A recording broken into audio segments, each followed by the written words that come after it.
Oi, pessoal. Eu sou Érico San Juan e este é o Ilustre Podcast.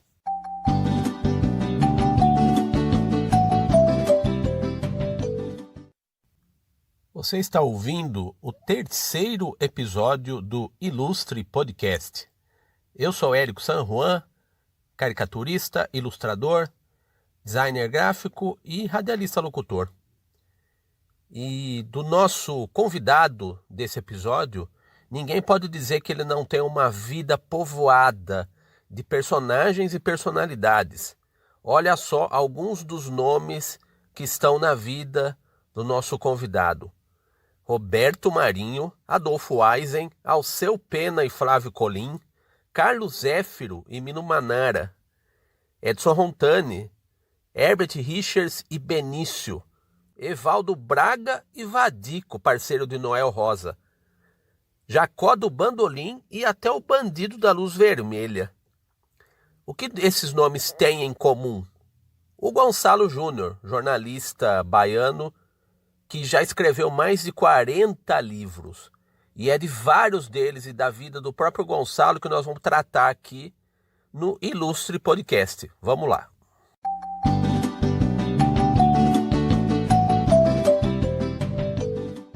Oi, Gonçalo, que legal estar falando com você aqui. Você é um jornalista que gosta dos personagens desse grande universo aí da cultura, das artes. E eu queria saber de você daquele seu começo, como você se fascinou com os personagens dos quadrinhos lá na Bahia, com aquele universo cultural tão rico. E os seus primeiros contatos com as histórias, né? Passando pelos fanzines e o seu trabalho como desenhista, inicialmente, e roteirista dos personagens do Antônio Cedras, da Turma do Chachado. Pois é, Érico, na verdade, eu nasci em 67, né? Então eu cresci, passei a minha infância na década de 70, quando eu tive a oportunidade de conhecer, de conviver com um dos grandes momentos dos quadrinhos no Brasil, né? Que era aquela coisa da Editora Abril no auge, a Rio Gráfica ainda forte, a VEC, a Block. Então eu cresci lendo Tex, lendo super-heróis da Marvel, né? Da Block. E tinha uma curiosidade, né? Lá em casa a gente éramos em 4. E a gente, até eu me mudar para Salvador, quando eu tinha 12 anos, em 1980, a gente viveu numa cidade chamada Guanambi, muito pequena, na divisa da Bahia com Minas, e só tinha uma banca na cidade que recebia, acho que 4, 5 revistas, no máximo.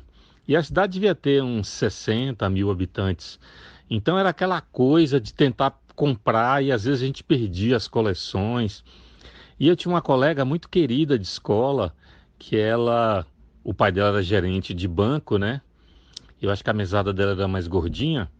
Eu sei que ela comprava muito quadrinho para meninas, né? Bolota, Bolinha, Brotueja, Tininha, Luísa, a Bruxinha, Brasinha, aquele fantasminha camarada, né? Gasparzinho. E ela me emprestava, e eu lia tudo. Então eu cresci com essa variedade, né? Lendo Tex, super-heróis e quadrinhos infantis. Quando eu me mudei para Salvador, aquela coisa, né, do pai mandar a gente estudar na capital, eu encontrei um outro mundo, né? Havia muitas bancas próximas, eu podia comprar as revistas que eu queria, aí encontrava banca que tinha revista antiga, encontrava sebo. Aquilo era um paraíso para um garoto de 12 anos que adorava quadrinhos. E aí eu tive um processo de adaptação, né, na cidade, não foi fácil, a capital, né, você sai de uma cidade pequena e vai para outra de quase 3 milhões de pessoas, aí é bem difícil. E eu continuei lendo quadrinhos bastante, eu tive a felicidade, digamos assim, de ver a popularização da tecnologia das fotocópias, né? Então tinha aquela coisa de você As máquinas de Xerox, elas melhoraram muito a qualidade de impressão e tinha aquele recurso de ampliar, reduzir as imagens. E aí, eu, em contato com colecionadores, com leitores de quadrinhos, eu conheci os fanzines. Aí me maravilhei com aquilo. Na época, Cedrais era diretor do núcleo de... Era um coordenador, né, do núcleo de treinamento do Banco Econômico. E ele fazia muitas apostilas. E ele também fazia um caderno infantil semanal no Jornal da Bahia. E eu escrevi uma carta como fã dele e tal. Aí ele me convidou para ir na casa dele, fui conhecer o estúdio. E aí comecei a fazer fanzines com a ajuda dele. Ele imprimia, eu fazia os fanzines, né? Ampliava o texto, reduzia as imagens. E ele imprimia lá no trabalho dele. E foi assim que nós nos tornamos muito amigos e parceiros, né? E estava tendo um curso de desenho animado no IRDEB, né? Que era a TV educativa da Bahia. E uma turma passou a se reunir na casa dele. E o Cedrais chegou um dia e falou para mim bem assim, ó, eu acho que você escreve melhor do que desenha. Eu também queria ser desenhista, né? Desenhava os personagens dele e tal. Desenhava quadrinhos desde os 7, 8 anos de idade. E aí eu virei roteirista dele assim. Aí fiquei naquela, né? Virei fanzineiro. Nos anos 80 fiz vários fanzines, né? Fiz a Folha dos Quadrinhos, Jornal dos Quadrinhos, Quadrinhos Magazine. Depois na faculdade, com os colegas fãs de quadrinhos, eu fiz o Balloon. E aí foi isso que me levou para o jornalismo. Ainda na Bahia, você trabalhou na sucursal da Gazeta Mercantil, o que foi, de certa forma, um passaporte para você ir para São Paulo, trabalhar na sede da Gazeta. Queria que você falasse dessa fase já paulistana, né? Que você se instalou de mala e cuia em São Paulo e trabalhou principalmente no caderno Fim de Semana, editado pelo saudoso Daniel Pisa. Conta dessa experiência aí de convivência com o Daniel Pisa e de ter feito muitas matérias aí na Gazeta nessa fase que foram, de certa maneira, embriões para muitos projetos posteriores seus, muitos livros, né? Terminei a faculdade em Salvador, na Universidade Federal da Bahia, em 93, porque a gente enfrentou duas greves imensas, assim, de quase um ano cada, né? Mas desde 91 eu já trabalhava, então entre 91 e 95, eu passei pelo Jornal da Bahia como estagiário, depois trabalhei na montagem do jornal Bahia Hoje, que era um jornal totalmente informatizado, uma revolução na época. Depois eu passei para a Tribuna, e quando eu estava na Tribuna, eu recebi um convite alguém me sugeriu, né, um editor de um outro jornal concorrente, me sugeriu para eu trabalhar na Gazeta Mercantil. Na Gazeta eu acabei conseguindo a minha transferência para São Paulo. Como eu fazia eu fazia um caderno semanal na Gazeta Nordeste, que a gente editava lá, né? Eu editava. E aí, o diretor, eu tinha um colega de faculdade, né? A gente namorava há 7 anos, Josélia. E aí ela fez o curso trainee da Folha e veio para cá. E aí perguntou se eu viria, né? Ela veio fazer o curso e o diretor lá da Gazeta em Salvador, da sucursal, pegou umas matérias de cultura minha e mandou para Daniel, porque ele sabia que tinha uma vaga no caderno de cultura. E ele via que eu gostava do assunto, né? A gente conversava sobre música e tal. E Daniel foi um cara extremamente gentil. Daniel falou bem assim, me ligou e falou assim, você quer vir para São Paulo mesmo? Eu falei, quero. Aí ele falou bem assim, tá certo, então venha. Eu falei, mas tem um problema, Daniel, faltam 2 meses para eu terminar a faculdade de Direito. Ele, tudo bem, eu espero. Eu falei, sério? Ele falou, espero. E ele esperou. Daniel foi o melhor chefe que eu tive, aquele tipo de chefe que que assume toda a responsabilidade pelo caderno, qualquer implicação que tinha em relação à equipe dele, ele tomava a frente e tal. Era um cara com a cabeça impressionante. E ele me ensinou muito, né? Porque Daniel era um cara que via sempre no macro. Ele conseguia visualizar tendências, caminhos que estavam surgindo, e isso fazia a gente pensar bastante. Quais são as tendências que estão surgindo e tal? A gente ia buscar coisas novas, diferentes, entrevistas, as abordagens eram discutidas quase que diariamente nos cafés das tardes, né, que a gente tomava no restaurante da Gazeta, lá em Santo Amaro. Então, Daniel era um cara, tratava todo mundo super bem, a equipe se dava bem, ele resolvia conflitos de egos, que era um problema, né? Porque eu vim de Salvador, e caí, tinha muita gente conhecida, tinha Sônia Nolasco, tinha, tinha Gabriel Prioli, tinha José Onofre, muita gente conhecida que escrevia. Depois vieram Joel Silveira, né? Joel Silveira acabou vindo, que eu convidei. E aí a gente fazia essas matérias longas que, como você mesmo disse, foram embriões, né? Algumas matérias eu desenvolvi depois e viraram livros, né? Como a biografia de Alceu Pena e o livro sobre a censura à revista O Grilo. E as entrevistas que eu fiz com pessoas dos bastidores da TV viraram o livro País da TV, que foi o meu primeiro livro de 2001, publicado pela Conrad. A Guerra dos Gibis talvez seja uma das suas obras mais lembradas, né, Gonçalo?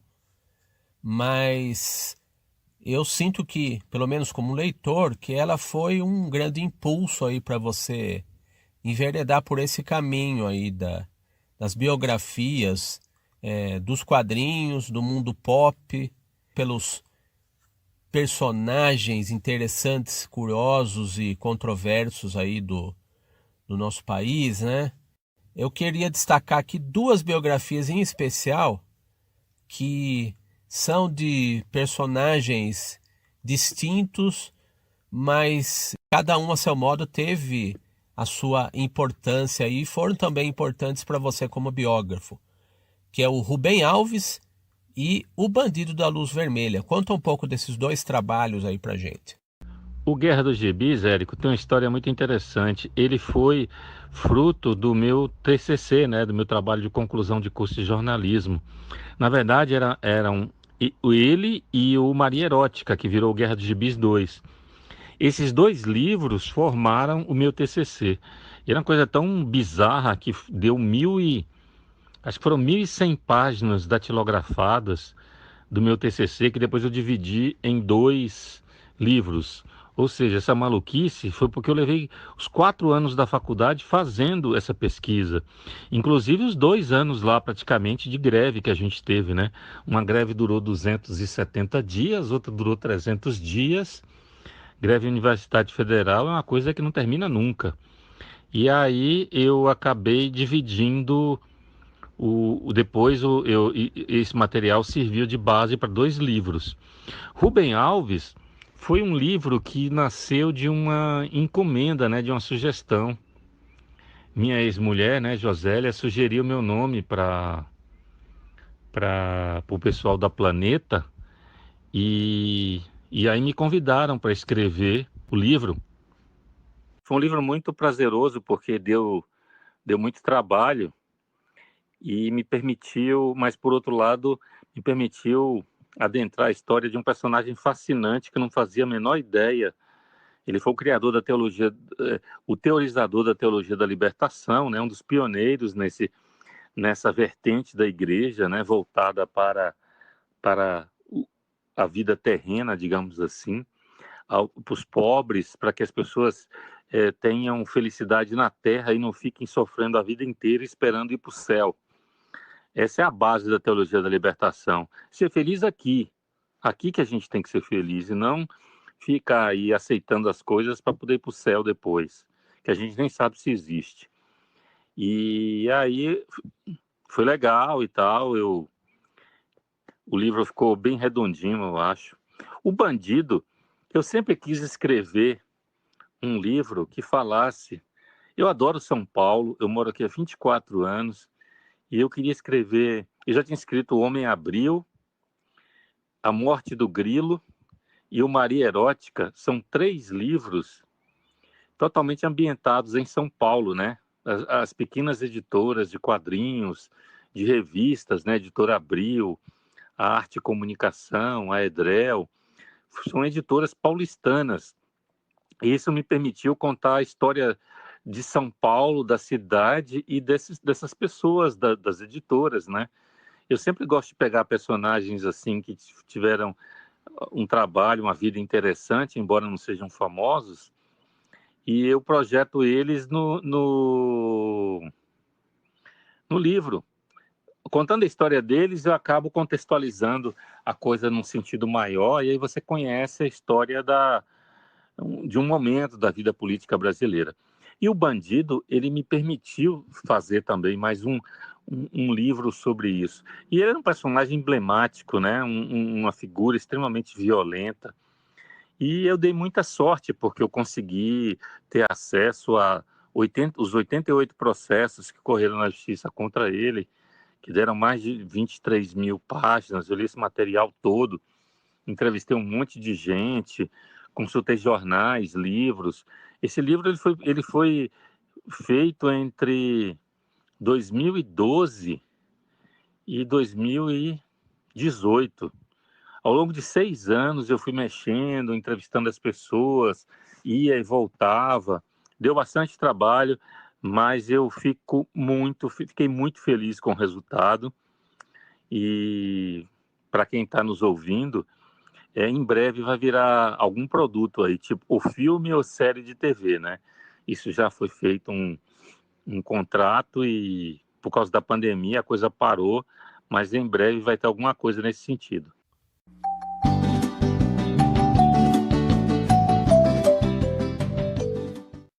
Dos seus livros mais recentes, um que eu gostei bastante e que já marca uma nova era assim na sua trajetória de biógrafo é o Tijolo, no bom sentido, dedicado ao Assis Valente, né? Um grande compositor aí da Carmen Miranda e que teve uma vida muito bem sucedida, mas muito trágica. Você conta isso com maestria na obra dedicada a ele, Quem Samba Tem Alegria. Conta um pouco do Assis Valente, esse personagem tão intenso e tão vitorioso, também tão comovente que você biografou. Eu fico muito feliz, Érico, que você tenha gostado e você cite este livro, porque a biografia de Assis Valente é um livro que eu gosto muito, que foi assim um grande desafio para mim, que foi a minha primeira experiência em biografar o mundo da música brasileira. Mas eu me sinto extremamente à vontade para digamos assim, para velejar nesse mar da música brasileira, porque embora eu tenha feito vários livros sobre quadrinhos, sobre história da imprensa, a música brasileira, principalmente a música antiga dos anos 30, 40, 50, 60, é a minha grande paixão. Cinema também, eu gosto muito, mas a música, eu cresci ouvindo chorinho, samba antigo, meu pai adorava isso, lá em casa era um ritual ouvir Assis Valente, as músicas de Carmen Miranda, Orlando Silva, as interpretações de Jacó do Bandolim, Altamiro Carrilho, Valdir Azevedo, Pixinguinha.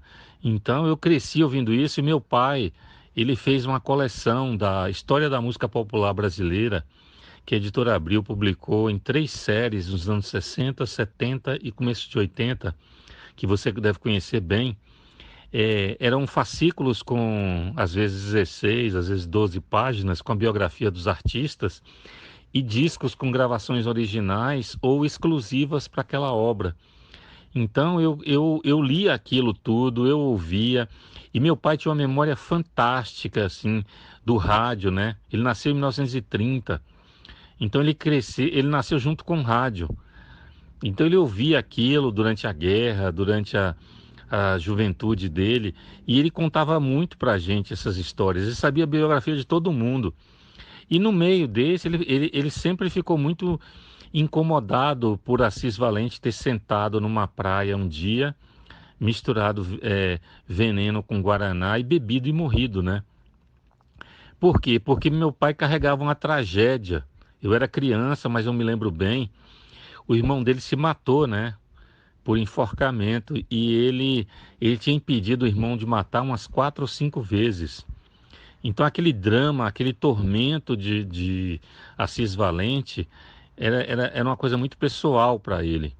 E Assis tinha tentado se matar 6 vezes. A primeira ele pulou do Corcovado e acabou sobrevivendo, ficou preso num galho. Parece coisa de desenho animado, mas é verdade. E Assis, o problema dele era que ele era depressivo e viciado em cocaína. Então ele tinha surtos assim de euforia e depois de depressão terríveis. E quando o Carmen Miranda foi embora para os Estados Unidos, que ele era louco por ela, aí ele acabou se envolvendo com cocaína justamente para tratar dessa depressão.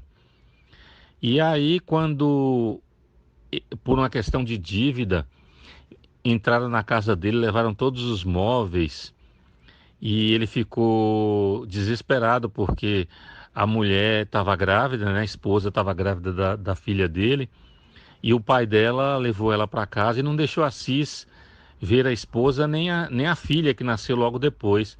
E foi nessa época então que ele tentou se matar. Entende? Era uma coisa só de drogas mesmo. E um cara genial, né? Fez aquela música Anunciaram e Garantiram que o mundo ia se acabar, Recenseamento, é, Brasil Pandeiro, né? Chegou a hora dessa gente bronzeada mostrar seu valor. Cai, cai balão, né? De São João, foi a marchinha dele. Cai, cai balão, você não deve de subir. Quem sobe muito cai depressa sem sentir. Então ele foi o primeiro cara a fazer samba melancólico, assim, de lamento, de tormento, de tristeza, de depressão. É dele também a música mais famosa do Natal brasileiro, né? Que diz: Eu pensei que todo mundo fosse filho de Papai Noel. Então é uma crítica social que ele faz, porque Papai Noel só existe para quem tem dinheiro, né? Então o livro, ele é bem redondinho até o fim também.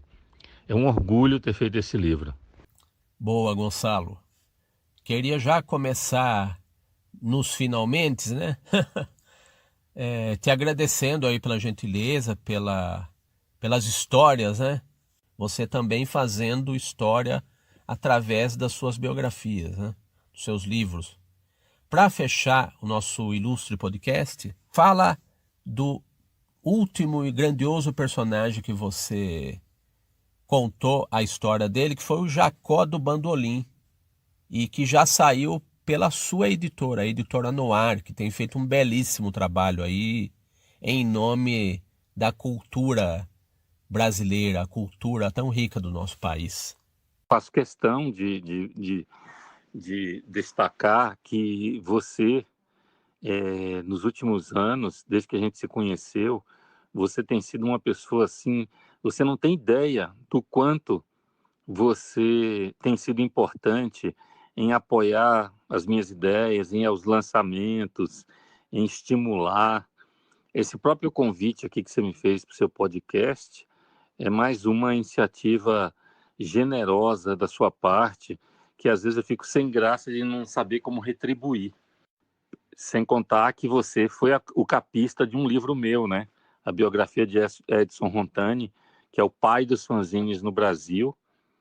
E eu tive a honra de ter na capa a sua belíssima caricatura, um traço singular, genial. Você me remete a Nassara, né? Nassara tinha essa capacidade. Você consegue caricaturar alguém com 2 linhas.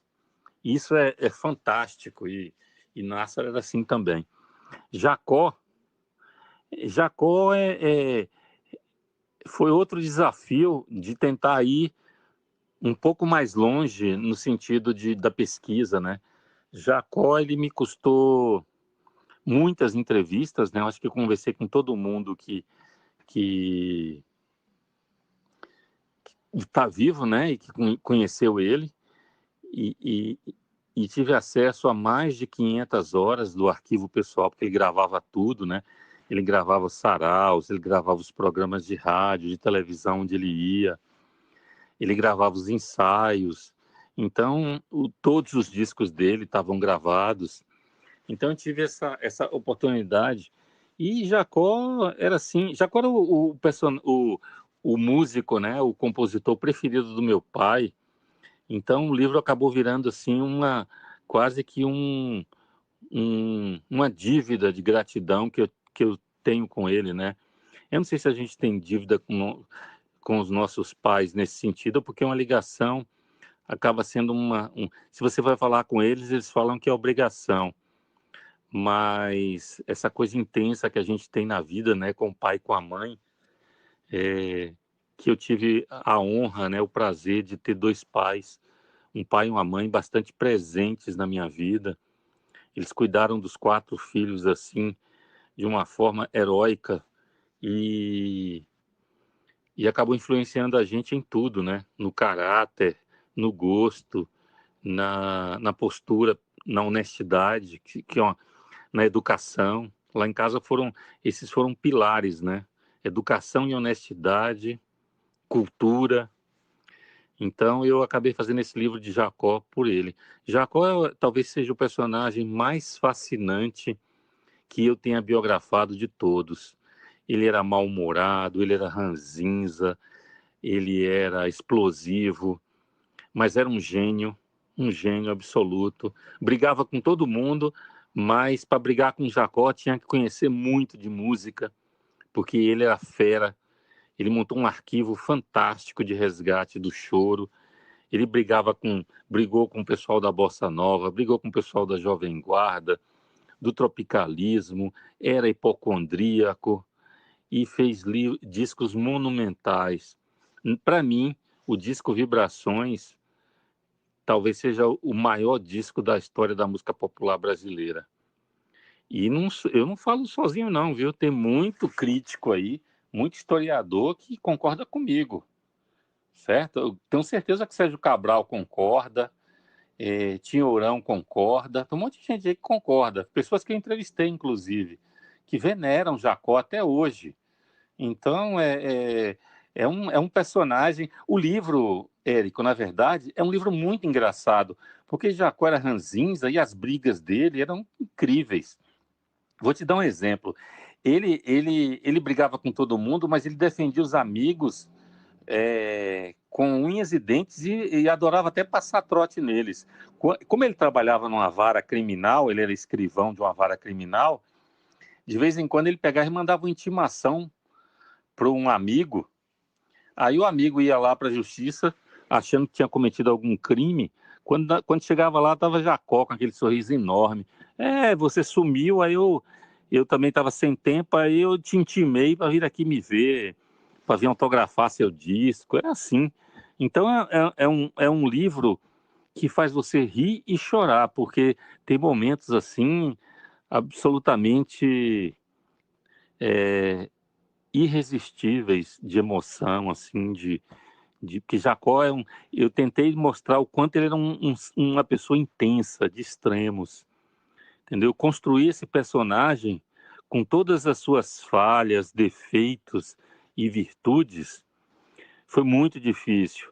Então não é um livro assim de fã de Jacó, é uma biografia de alguém, de um músico extraordinário, um ser humano como qualquer outro, cheio de defeitos e virtudes. E eu acho que eu consegui chegar a esse ponto, porque as pessoas comentaram, né? O livro foi muito bem recebido, tem sido bastante... a crítica tem sido bastante generosa, digamos assim, com ele, né? Então é isso, meu querido. Eu lhe agradeço imensamente aqui o espaço e convido as pessoas a conhecerem os livros da Noir. É no www.editoranoir, né? Se escreve noir.com.br. Tem lá outras biografias que escrevi, né? De Milo Manara, de José Luiz Salinas, tem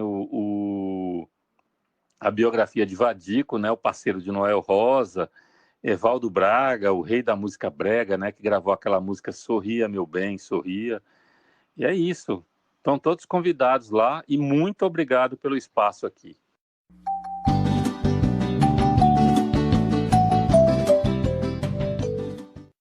E chegou a hora da gente encerrar esse episódio do Ilustre Podcast. Sempre encerrando com uma curiosidade, um momento fora da caixa do nosso entrevistado. A gente comentou aqui da trajetória riquíssima aí do Gonçalo Júnior, com as dezenas de livros, de biografias, de perfis que ele fez de personagens da vida brasileira. Como a gente comentou lá no começo, ele foi desenhista e roteirista lá na Bahia, com os personagens do Antônio Cedras, os personagens infantis da Turma do Chachado. Só que já em São Paulo, o Gonçalo também continuou exercendo essa veia de roteirista, não ficou adormecida. Só para você ter uma ideia, o nosso ilustre ouvinte ter uma ideia, olha os livros de quadrinhos, os álbuns de quadrinhos e os parceiros que o Gonçalo teve desde então, há muitos anos, há quase 20 anos. Júlio Shimamoto, com o Júlio Shimamoto, o mestre Júlio Shimamoto, ele fez Claustrofobia e Até que a Morte nos Separe. Com o Flávio Luiz ele fez O Messias. Com o Nestábulo Ramos ele fez Natureza Humana. Com o Fábio Cruz ele fez A Noiva Zumbi. E até uma adaptação em quadrinhos do Triste Fim de Policarpo Quaresma, do Lima Barreto. Ele fez essa adaptação com o Franco de Rosa. Então, como a gente comentou lá no comecinho, realmente o Gonçalo Júnior está muito bem cercado de personagens e personalidades. Eu sou Érico San Juan, esse foi o Ilustre Podcast. Até o próximo episódio.